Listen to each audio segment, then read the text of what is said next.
most common misconceptions when you're getting started with Google Ads is that you need to pick a lot of keywords. More is better, right?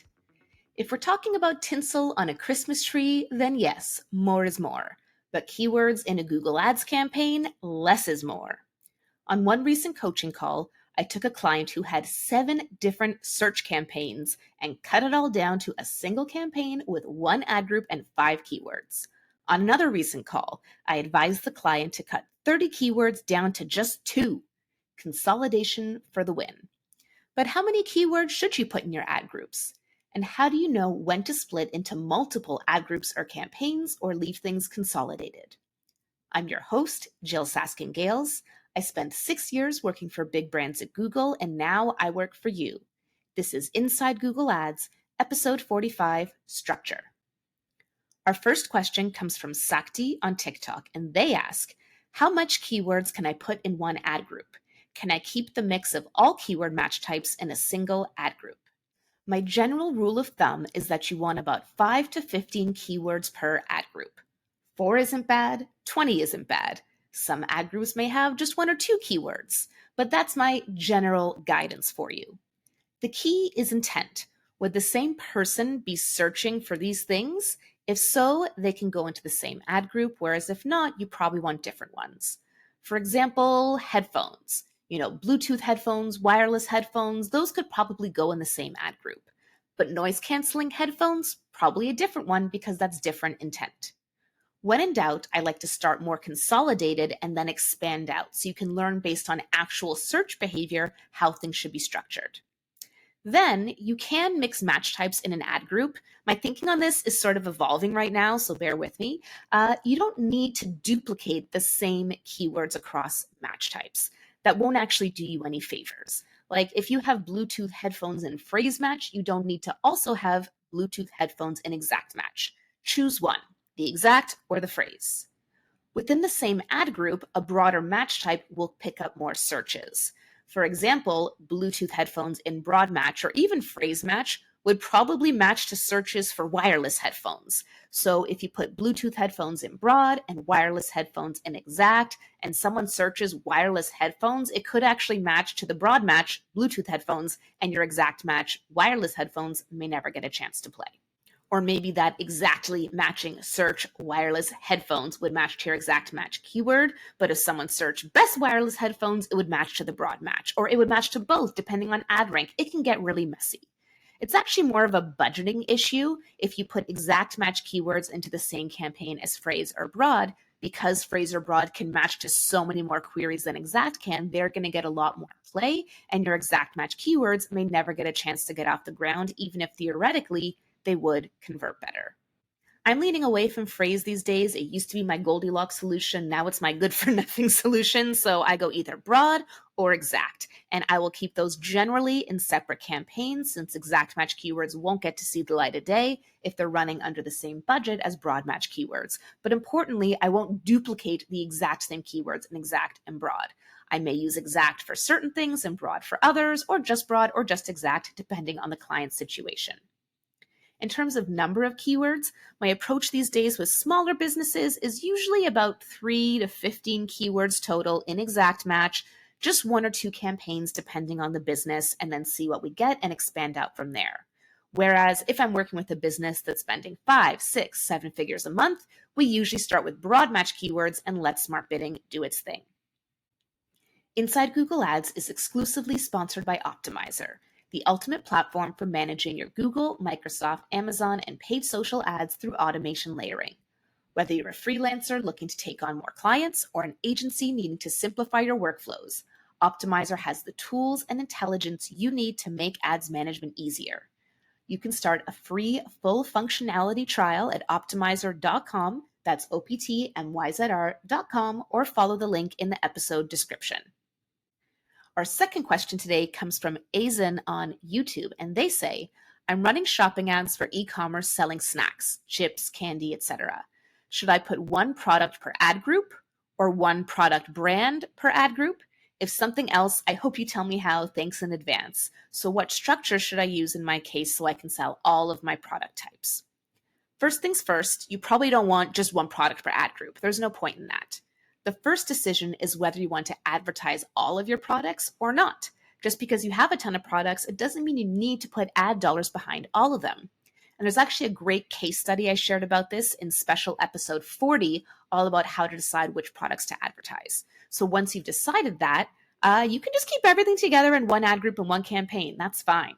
The reasons to split your products into different ad groups within a campaign would be if you're manually bidding and you want to set different ad group level bids. If you want to apply audience targeting to certain products, but not all of them. Remember, you can't exclude audiences in the shopping campaign. You can only target or observe audiences. If there are keywords you want to apply as negatives for certain products, but not all products, you could apply them as ad group level negatives in your shopping campaign. Or maybe just for organization and reporting purposes, you do want to put different brands in different ad groups or different product categories in different ad groups. But you don't need to do that. You could also achieve this with labels or just sorting by brand or category after the fact. It's more common to split your shopping into multiple campaigns rather than multiple ad groups because you want to allocate a different budget or different bid strategy. For example, maybe you want to ensure that your most profitable products have a really large budget and your less profitable products have a smaller budget. Or maybe for products that are generally less profitable, you want to set a higher ROAS target, whereas for your few most important products, you want to just go on max clicks. So those tend to be the reasons to split shopping into multiple campaigns, not as many justification or as many reasons to need to split into multiple ad groups.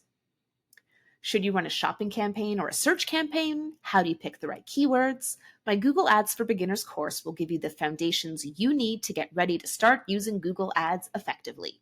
You can learn more about Google Ads for Beginners on my website, learn.jill.ca, that's JYLL.ca, or follow the link in the episode description.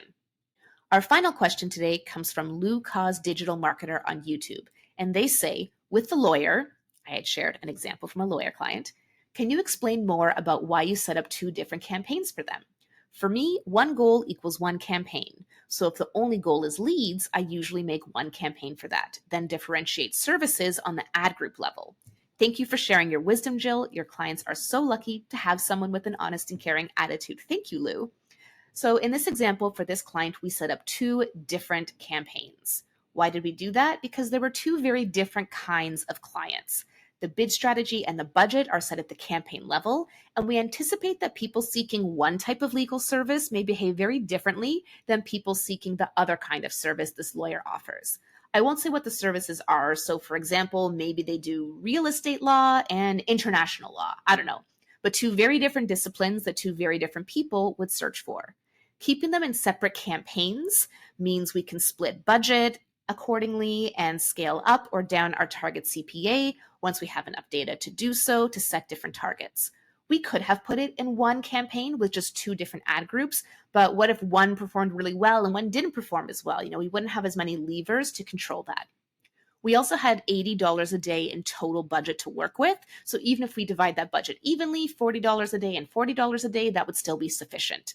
If this lawyer was only looking to spend $50 a day, then I probably would have kept it consolidated, since $25 and $25 a day per campaign would probably not have been sufficient.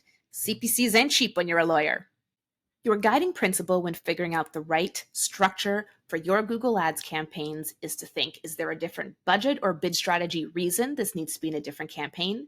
There are other reasons too, location targeting, etc., but generally it comes down to goal, budget, and bid. And then within that, reasons to put things into different ad groups would be if a different kind of person would be searching for that or looking for that, even if it falls under the same objective. Today's insider challenge is this. You're auditing an account that has 100 broad match keywords in one campaign, and the campaign is limited by budget. However, it's also meeting its performance goal, which is an $80 CPA. Do you make changes? If so, what? Or do you leave it alone? The beauty of the Insider Challenge is there's no right or wrong answer, just an opportunity to stretch your brain on real-life Google Ads problem solving.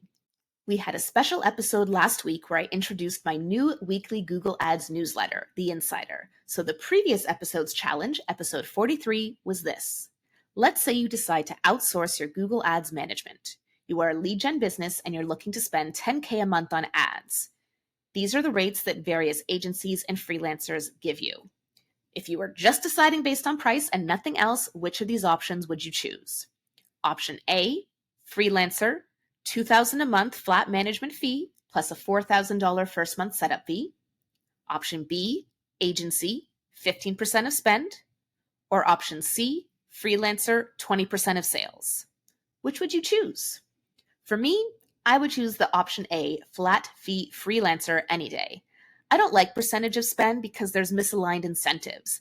If I'm asked to spend more, is it because there's an opportunity there or because the agency wants to make more money? And I wouldn't do percent of sales because honestly, I wouldn't trust someone who's willing to work on that model. Whether or not I, as a business, make sales has so much more to do with me, my website, my offer, my sales expertise, my customer service, rather than the ads themselves. So, yeah, if a model like that sounds too good to be true, it usually is too good to be true, in my opinion. What about you? Would you choose a flat fee, percent of spend, or percent of sales? I'm Jill Saskin Gales, and I'll see you next time inside Google Ads.